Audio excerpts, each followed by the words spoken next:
Sahabat, MicroStrategy Michael Saylor menghentikan pembelian Bitcoin sehingga harga BTC atau Bitcoin terancam anjlok. Strategi ini mengambil langkah defensif dengan menahan pembelian Bitcoin dan mengalihkan fokus ke penguatan cadangan USD di tengah tekanan pasar kripto. Dana dari penjualan saham digunakan untuk memperkuat kas dan menjaga likuiditas perusahaan. Meskipun mereka masih mengendalikan sebagian besar Bitcoin, tekanan kinerja saham dan kebutuhan akan stabilitas membuat arah strategis bergeser. Dan ketika pemain besar memilih untuk lebih aman di dolar, mereka memilih untuk berinvestasi dalam dolar. Apakah ada potensi tekanan jual terhadap harga Bitcoin? Tentunya ini sangat mengancam harga dari Bitcoin itu sendiri.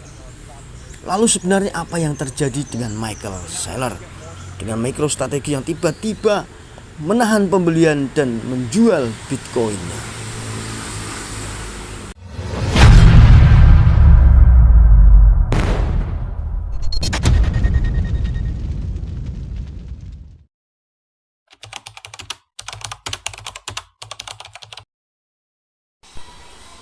Well, jos gandos, kotos, yes you. Sahabat CCTV dimanapun berada yang saya cintai dan saya banggakan, apa kabar semuanya? Semoga di kesempatan hari ini selalu diberikan kesehatan, dilancarkan rezekinya, dijauhkan dari malapetaka dan dicerdaskan hati dan pikirannya. Oke, sebelumnya saya akan mengucapkan selamat hari Natal ya dan tahun baru bagi yang merayakannya ya. Kemudian saya yang sudah beberapa hari ini mungkin kesibukan, jadi jarang membuat konten, dan mengucapkan bela sungkawa juga buat saudara-saudara kita, pionir kita yang ada di Sumatera Utara ya, di Aceh, kemudian yang ada di mana itu, Sibolga atau mana ya, daerah yang terkena bencana ya. Semoga semuanya diberikan kesehatan di sana ya, karena di sana harus berjuang melawan lumpur sahabatku ya. Oke, dilanjut sahabat. Dunia sedang bergerak menuju digitalisasi keuangan sepenuhnya, dan P-Network berada tepat di pusat transformasi ini. Ketika Larry Fink, CEO BlackRock, manajer aset terbesar di dunia, menyatakan bahwa digitalisasi semua aset keuangan akan disimpan dalam dompet digital. Ini akan terjadi di seluruh dunia dan sangat cepat.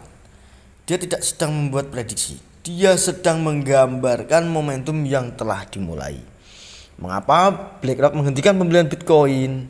Tentunya BlackRock sudah melirik dan mengincar P-Network karena dia tahu prospek dari bayi ini. Mungkin sudah dipelajari dan siapa penciptanya. Nah, inilah saatnya. P-Network adalah salah satu contoh yang paling jelas dari pergeseran ini dan semuanya sudah siap. Mata uang digital menjadi pilihan standar. Sahabat, selama beberapa dekade uang berevolusi secara perlahan, mulai uang tunai, kartu, perbankan online. Namun sekarang percepatannya bersifat eksponensial. Nah, pemerintah sedang menjajahi kemungkinan penggunaan CBDC atau Central Bank Digital Currency. Bank-bank beralih ke deposito berbasis token. Perusahaan menerbitkan obligasi digital. Kemudian investor retail mulai mengadopsi aset berbasis dompet digital. Dompet kripto semakin menjadi portal pembayaran universal. Nah, pesan dari Verily sederhana sekali sahabatku ya. Segala hal yang berkaitan dengan keuangan pada akhirnya akan tersimpan dalam dompet digital. P-Wallet sangat cocok dengan paradigma baru ini. Oke, yang kedua, P-Wallet menjadikan Bitcoin bagian dari gelombang digitalisasi global. P-Wallet bukan sekedar aplikasi, ini adalah gerbang P-Network menuju era baru keuangan digital. Kepemilikan sendiri ya, di sini ya sahabatku ya, pengguna sepenuhnya memiliki dan mengendalikan aset mereka. Artinya apa? Seperti teman-teman punya P-Wallet, itu ya teman-teman yang mengendalikan dengan 24 kata frasa sandi tadi, itu kuncinya. Makanya ditulis di buku ya, dicatat. Kalau perlu dihafalkan di otak, karena itu adalah nanti adalah aset yang sangat berharga. Ya, P ini aset yang sangat berharga. Penyelesaian global instan. Nah, jadi transfer P terjadi lebih cepat daripada jalur pembayaran tradisional ya, murah, biayanya 0,01, kemudian nanti akan ada perubahan transaksi fee transaksinya ya, mungkin nantinya ya, jika nilai makronya itu semakin Pi ini memiliki nilai yang fantastis, tentunya dia akan menjadi 0,00001 bisa juga gitu ya. Makanya teman-teman bersyukurlah yang menambang bertahun-tahun, sabar ya. Kita berduka juga, mungkin ada saudara kita yang di Aceh, Sumatera Utara yang kemarin terkena musibah. Yang mudah-mudahan HP-nya bisa ditemukan atau dia ingat perasaannya. Kalau nggak ingat, aduh ya sudah, kasihan ya. Nanti kita kalau Pi ini jaya ya, kita ingat saudara-saudara kita yang terkena musibah ya, atau yang hilang HP dan hilang perasaannya. Ya, kita harus membantu mereka nanti sahabatku ya. Kalau sekarang mungkin ya kita membantu sekedarnya saja untuk saat ini mereka butuh bantuan makan, minum dan obat-obatan dan lain-lain ya. Kalau yang lain-lainnya nanti membuatkan rumah dan lain-lain, itu biar urusan pemerintah yang memikirkan gitu ya. Karena mereka terdampak bencana ini akibat dari gundulnya hutan gemblung. Yang gemblung hutannya atau orangnya ya, tentunya manusianya yang gemblung, yang nebangin hutang seenak udelede. Kita lanjut ya, penyelesaian global instan tadi sudah kita bahas tentang transfer Pi cepat ya, melebihi dari pembayaran tradisional dan murah irit biaya ya, aman, transparan. Kemudian siap untuk integrasi ya, dirancang untuk berinteraksi dengan aplikasi Web3, DEX, desentralized exchange, pedagang dan kontrak pintar. Dapat diskalakan. Nah, dirancang untuk adopsi massal.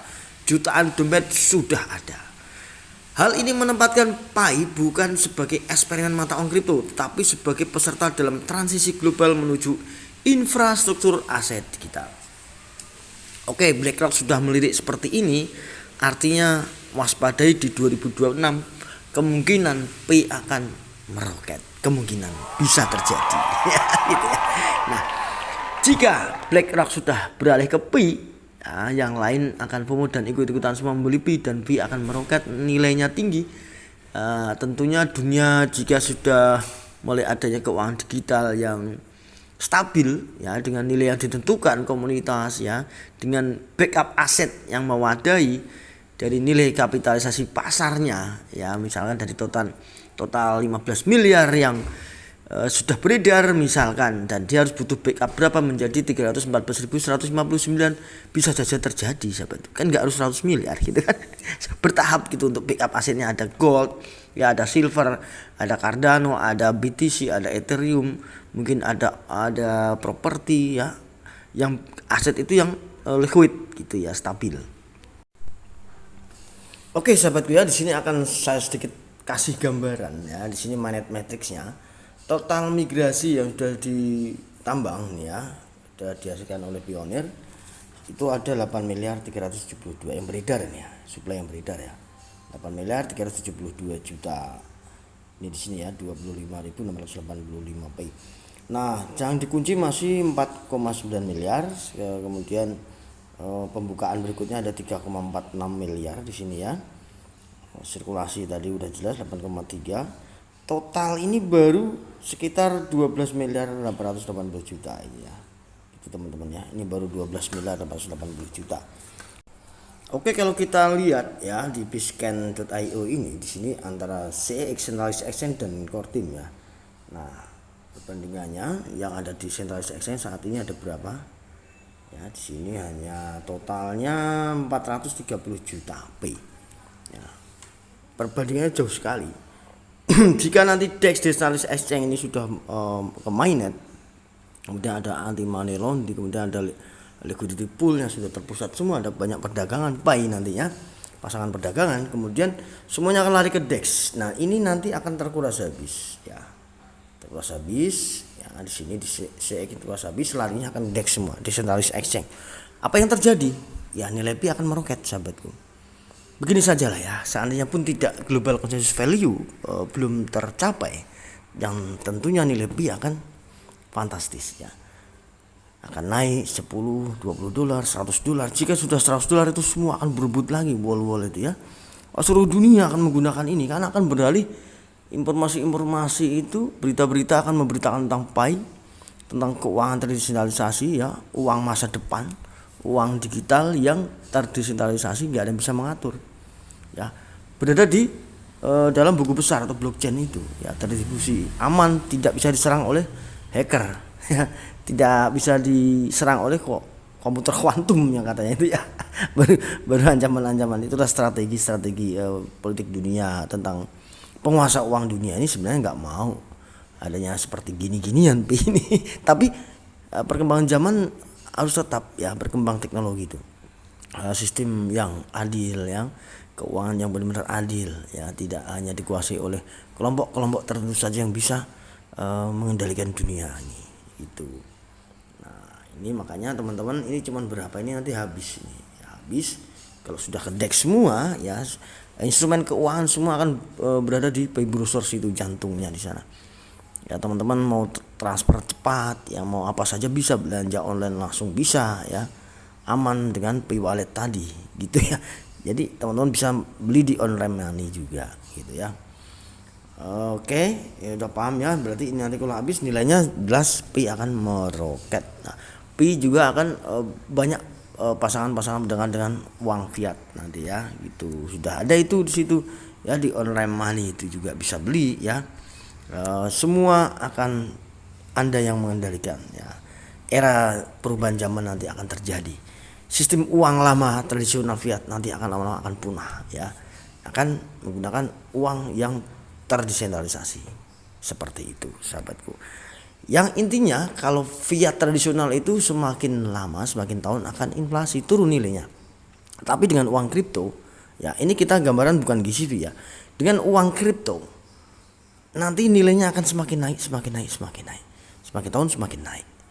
Nah, ini bisa terjadi puluhan hingga ratusan tahun Pi ini baru habis ditambang gitu ya. Gitu sahabatku, dan begitu seterusnya. Ya, kalau kita nggak usah pakai global consensus value, tetapi nilai Pi nanti ngeri juga. Itu aja sudah bisa memberikan kesejahteraan kepada teman-teman pionir ini. Saat Pi sudah meroket, anggap saja udah mulai $100, itu teman-teman sudah banyak yang kaya. Apalagi $1.000, apalagi naik terus menjadi $100.000 dan terus menerus. Ya, MicroStrategy sebenarnya nggak mau ada muncul Bitcoin lagi, tapi mau nggak mau dia harus mengikuti irama teknologi ini, sahabatku. Perkembangan zaman ini. Pi sudah oke ya, sudah ada teknologi AI, Web3, sudah penyempurnaan dari sebelumnya yaitu Bitcoin. Dunia kini memperhatikan ekosistem, bukan hanya mata uang kriptonya, sahabatku ya. Pi Network menonjol karena satu, yang pertama, Pi sudah terintegrasi dalam dompet digital. Meskipun banyak proyek masih bergantung pada bursa terpusat, Pi memulai langsung dengan dompet mandiri yang aman dan digunakan oleh puluhan juta orang. Kemudian yang kedua, basis pengguna terdesentralisasi yang sangat besar. Sebagian besar mata uang digital kesulitan mendapatkan penggunaan nyata. Pi telah membangun komunitas dompet digital akan rumput terbesar di dunia. Akar rumput terbesar di dunia artinya manusia nyata asli melalui DWC ya. Penerapan di dunia nyata sedang dilakukan. PIDEX atau testnet mainnet akan segera hadir, beralihan dari testnet 2 ke mainnet segera hadir ya. Pembayaran pedagang sudah dilakukan ya di Maps of Pi, kita lihat pedagang nyata. Kemudian aplikasi perambahan Pi sudah ada ya, makanya ada ini lengkap jantungnya Pi Network ya, di Pi browser itu jantungnya Pi ya. Keuangan dunia global nanti jantungnya di situ ya, gitu. Teman-teman, sudah aplikasi Web3 udah semuanya udah lengkap. Step by step selama 6 tahun lebih ini sudah mengarah ya, sudah jelas. Pi ini bukan belajar, bukan masih nanti ada peluang atau tidaknya, jelas berpeluang karena ini sudah bermain di pasar, sudah real menjadi mata uang kripto gitu. Bukan lagi masih testnet uji coba, bukan. Gitu. Seiring waktu ini akan semakin pesat perkembangannya jika diadopsi global lagi gitu seperti ya. Oke, untuk pasar webnya semua aplikasi di browser itu ya. Kemudian tanda terima berbasis kontrak pintar, NFT aset. Hal ini sejalan sepenuhnya dengan dorongan global menuju dompet digital dan nilai yang diwujudkan dalam bentuk token. Link juga berpendapat kalau Bitcoin sesuai dengan narasi keuangan baru. Nah, dunia sedang bersiap untuk real estate yang ditokenisasi, komoditas yang ditokenisasi, identitas yang ditokenisasi atau uang tokenisasi, bisnis yang menggunakan token. Oke, ada satu catatan yang dimaksudkan di sini. Pi Network sudah memiliki infrastruktur untuk berpartisipasi dalam masa depan ini. Yang artinya PI ini sudah nyata ya, bukan halu. Ini sudah nyata ya. Sudah sedang berkompetisi dalam dunia Web3 dengan dalam keuangan digital global ini. PI ini sudah uang, uang kripto ya. Ingat, bukan lagi uji coba. PI ini sudah ya berada di Central Exchange sudah dan punya kekuatan lagi di DEX Decentralized Exchange, ada AMM anti money laundry ya teman-teman. Jadi sahabat-sahabat tenang, slow rock. Kemudian yang kedua ada Chainlink telah melakukan tokenisasi aset dunia nyata atau real world asset yang sempat kemarin didapat oleh regulasi dari Tiongkok ya. Karena ya kita wajar lah untuk Cina, Xi Jinping kan maunya itu uang yuan itu digital yang dipakai ya, itu kan dikendalikan mereka ya, artinya ada yang mengendalikan. Tapi kalau PAI ini terdesentralisasi bos ya, nanti ini akan terdesentralisasi penuhnya ya, semua transparan, tidak ada yang bisa mengendalikan bos. Seperti Nicholas menciptakan Bitcoin dulu ya, sama sudah terlepas, dia nggak bisa mengendalikan lagi ya. PAI ini sama yang sudah berada di mainnet ya, sudah berada di blockchain. Nicholas Kokalis tidak bisa mengendalikan itu sudah real world aset yang dihasilkan oleh tokenisasi aset nyata ya, dari manusia yang KYC yang menambang tadi ya. Yang masih ditahan yang dibonus ya wajar, itu kan masih belum masuk ke blockchainnya ya, masih baru ditambang di aplikasi penambangan. Tapi itu nanti akan semua akan terdistribusikan ya secara real gitu ya sahabatku ya. Kemudian ada efek ketenaran, mengapa PI akan menarik perhatian. Nah, kita jelas lah ya, PI ini sudah 6 tahun, orang sudah banyak mengenal dunia ini, sudah tahu, apalagi PI sudah hadir ini nyata. Lambat laun mereka akan tertarik semua ya. Apalagi Bitcoin juga anjlok terus ya, misalkan kembali lagi di kisaran 15.000 atau 40.000, orang-orang akan sudah berbondong-bondong, investor wall besar ataupun retail akan membeli PAI Network sahabatku, akan memiliki PAI Network semua, nanti akan berebut. Nah, ketika perbincangan global beralih ke adopsi dompet digital, PAI menonjol karena dia memiliki PAI wallet tadi, non kustodial ya, data pengasuhnya sudah tersebar luas, sudah berfungsi, sudah mendukung pembayaran digital antar perorangan peer to peer ya, sudah membangun aplikasi ekosistem nyata ya, ratusan aplikasi sudah terintegrasi dengan instrumen keuangan terdesentralisasi DEX atau AMM. PAI tidak perlu mengejar ketertinggalan dengan digitalisasi global karena PAI sudah menjadi bagian dari digitalisasi tersebut. Dengan BlackRock, pemerintah-pemerintah besar, bank-bank multinasional, dan lembaga-lembaga global yang semuanya mengkonfirmasi pergeseran ke aset yang ditokenisasi dan keuangan berbasis dompet. Keunggulan awal PAI Network menjadi sangat berharga.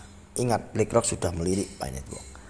Intinya sahabatku ya, Bitcoin dan PAI Wallet menempatkan PAI Network di jantung transformasi keuangan dunia atau global. Pernyataan Larry Fink ini bukan sekedar komentar, ini adalah penegasan bahwa mata uang digital akan mendominasi, dompet digital akan menjadi universal, aset global akan ditokenisasi, adopsi akan meningkat pesat, dan PAI dengan komunitasnya yang sangat besar dan ekosistem dompet yang berfungsi dengan baik sangat selaras dengan gerakan global ini. PAI bukan hanya berpartisipasi dalam masa depan uang, tetapi juga merintis jalan menuju masa depan tersebut. Nah, kalau prediksi saya mungkin di 2026 ini PAI akan step by step terus akan naik ya. Pembukaan kunci itu nggak terasa setelah banyak yang mengadopsi ya, apalagi BlackRock nanti memborong, mungkin Chang Feng Shou juga memborong, dan lainnya ikut memborong, semua akan berbondong-bondong. Sehingga Bitcoin nanti lambat laun akan turun dan mereka akan beralih ke PAI Network. Gitu sahabatku ya. Nah, ini dia, kita tonton dulu. Nah, Larry Lee. Not unlike how technology is changing AI. I would say the biggest question from central banks is what is the role of tokenization and digitization? How quickly should they think about digitizing their own currency? What does that mean for the role of the dollar? if every currency digitizes and we have, what does that mean for bank payments? What does that mean for the payment companies like MasterCard and Visa? All these are being questioned right now. I think we spend so much time talking about AI. We're not spending enough time talking about how quickly we're going to tokenize every financial asset and the opportunity we're going to have a digital wallet and moving ETFs and other things through a digital wallet. And I think that's going to happen worldwide very rapidly. And I think most countries are ill-prepared for that and underappreciate how technology is changing that, not unlike how technology is changing AI. I would say the biggest... Oke ya sahabatku, tetap bersemangat ya, tetap lipetir terus, jangan pernah lelah ataupun jangan pernah lupa. Dan ingat, simpanlah frasa sandi Anda yang aman ya. Mungkin bisa disimpan di cloud atau mungkin bukan hanya di buku saja ya. Yang aman itu mungkin ya di email cloud itu ya. Artinya jika HP Anda hilang pun suatu saat Anda membuka email Anda, di sana akan muncul lagi frasa sandi Anda masih tersimpan di cloud tadi ya, penyimpanan awan gitu ya. Nah itu ya teman-teman ya. Karena ya ini bagi yang rawan-rawan musibah, mungkin di pinggir lereng gunung berapi atau mungkin di dekat pantai laut yang rumahnya bisa kesapu ombak ya, tsunami, atau mungkin yang dekat sungai besar ya. Bagi teman-teman yang di perkotaan juga ya perlu mengamankan frasa sandi itu. Kita antisipasi, siapa tahu ada bencana, mungkin kebakaran, dan kita harus waspada dan kita harus memiliki strategi untuk melawan frasa sandi Anda. Tapi yang paling utama ya adalah hafalkan 24 frasa sandi itu. Hafalkan sampai kelotok ya, di luar kepala. Jangan di luar kepala ya, dalam otak ya. Gitu. Kalau sudah dalam otak kita ya 24 frasa sandi, masa kita sekolah bertahun-tahun kadang menghafalkan ujian aja bisa ya. Apakah 24 kata saja Anda tidak bisa? Tentunya saja bisa. Setiap hari Anda baca, Anda hafalkan. Setiap hari Anda baca, Anda hafalkan. Setiap hari Anda baca, Anda hafalkan. Semuanya akan nyantol di otak kita nanti ya, 24 frasa sandi tadi. Itu penting frasa sandi ya. Oke, sekian dulu video dari saya tentang perkembangan Pay Network ya, tentang nanti keuangan digitalisasi. Semua akan menggunakan dompet digital yang desentralisasi, tidak ada yang bisa mengendalikan, pemerintah manapun tidak bisa, hanya Anda yang memiliki kuncinya. Ya, hanya Anda yang memiliki kuncinya. Sekian dulu, terima kasih banyak dan salam petir jedar jedar jedor. Salam cerdas Indonesiaku. Bye bye.